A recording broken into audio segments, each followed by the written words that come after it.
இயேசு கிறிஸ்துவில் பிரியமுள்ள சகோதர சகோதரிகளே, அன்னையுடைய அன்பு பிள்ளைகளே, இயேசுவின் இனிய நாமத்தில் உங்கள் அனைவருக்கும் இனிய காலை வணக்கம். இன்று புதன்கிழமை, இன்றைய நாள் இனிய நாளாக ஆஸ்வதிக்கப்பட்ட நாளாக அமையட்டும். நீங்க எல்லாரும் நல்லா இருக்கணும். பிரியமான சகோதர சகோதரிகளே, மார்க் நற்செய்தியில் வரக்கூடிய தாளந்தை போல இன்று 10 பேரிடம் வினாக்கள் கொடுக்கப்படுகிறது ஒரு அரசரால் என்று கூறக்கூடிய இந்த பின்னணியில் இரண்டும் ஒன்றல்ல. தாளந்துடைய கதையுடைய அர்த்தமும் இன்றைய நாளில் வரக்கூடிய வினாக்களுடைய அர்த்தமும் வெவ்வேறாக இருக்கின்றது. இந்த நாளில் ஆண்டவர் அருமையாக ஒரு உவமையின் வழியாக கூறுவதாக இந்த நாளில் பார்க்கின்றோம். விண்ணரசை பற்றியும் இறை அரசை பற்றியும் அவர் இவ்வாறாக கூறுகிறார். பாசல் என்று அழைக்கக்கூடிய ஏரோதுடைய சகோதரர் இறந்த பிறகு யூதேய நாட்டிற்கு ஏரோது மன்னராக மாற வேண்டும். அப்போது பாலஸ்தீன நாட்டை ஆண்டு வந்த ரோமையரிடம் இருந்தே அந்த அதிகாரத்தை பெற வேண்டும். ஆகையால் ஏரோது ரோமைக்கு சென்று அங்கு தன்னுடைய பொறுப்பை பெற வேண்டும் என்பதற்காக செல்கின்ற வேளையில் யூதேய நாட்டில் ஒரு சில நபர்கள், ஏரோதை பிடிக்காத நபர்கள் குழுக்களாக அங்கு இருக்கக்கூடிய ரோமை பேரரசுக்கு சென்று இவரை பற்றி இல்லாது பொல்லாது மற்றும் கொடூர செயலையெல்லாம் அரசிடம் தெரிவித்தார்களாம். அதையெல்லாம் அறிந்து கொண்ட ஏரோது அந்தோனி என்பவருடைய துணையோடு ஆட்சி அதிகாரத்தை பெற்று மீண்டும் யூதேய நாட்டிற்கு வந்தார். வந்தவுடன் அவர் செய்த முதல் காரியம், அவருக்கு யாரெல்லாம் துணையாக நின்றார்களோ அவர்களுக்கெல்லாம் வினாக்களையும் நகரங்களையும் அவர் பொறுப்பாக ஒப்படைத்தார். அவருக்கு எதிராக இருந்த கலிலேய மக்கள் ஒரு சில நபர்கள், முக்கியமான நபர்கள், அவர்களை கொன்றளித்தார். ஒரு சில நபர்கள் கலிலேயாவில் உள்ள ஒரு குகைக்குள் சென்றவர்களை அங்கே எரித்து கொன்றான் ஏரோது என்றெல்லாம் கூறப்படுகிறது. இந்த அடிப்படையில் தான் ஆண்டவர் இந்த நாளில் இந்த உவமையை சொல்லுகிறார்.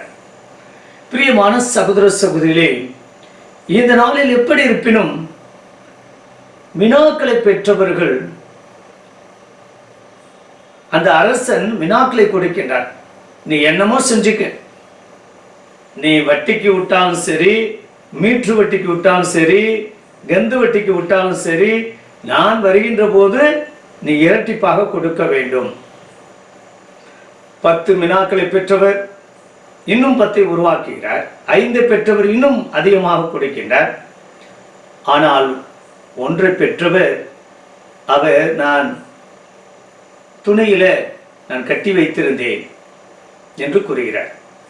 பிரியமான சகோதர சகோதரிகளே, இன்றைய காலகட்டத்தில் நுகர்வு கலாச்சாரத்தில் எங்கு பார்த்தாலும் வியாபார நோக்கத்தில் பணம், பதவி, பொருள், பாலியல் என்று அலையக்கூடிய சூழ்நிலையில் இப்படி பணம் பணம் என்று அலையக்கூடிய நபர்களைத்தான் நாம் அதிகமாக பார்க்கின்றோம்.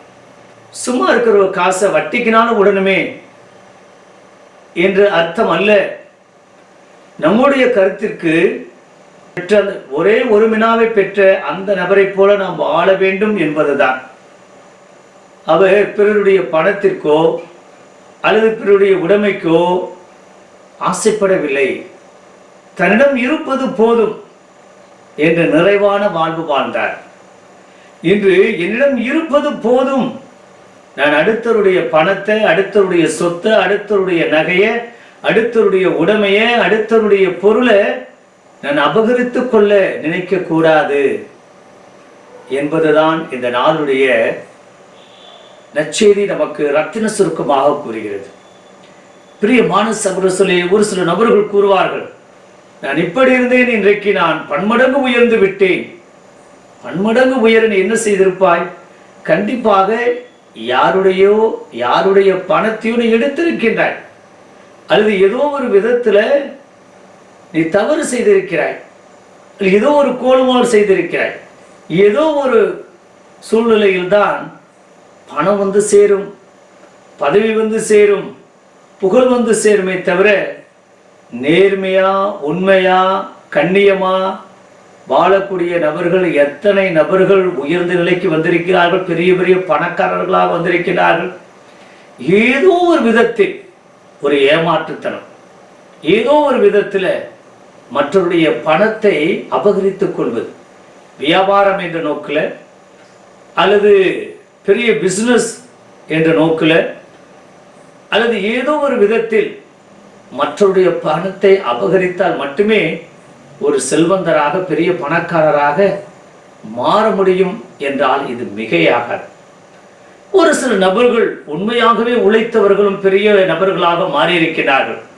தன்னுடைய திறமை, தன்னுடைய ஆற்றல், தன்னுடைய வல்லமை, தன்னுடைய புத்தி கூர்மை, தன்னுடைய வியாபார உத்தி அத்தனையும் பயன்படுத்தி நேர்மையான வழியில் உயர்ந்தவர்களும் இருக்கத்தான் செய்கிறார்கள்.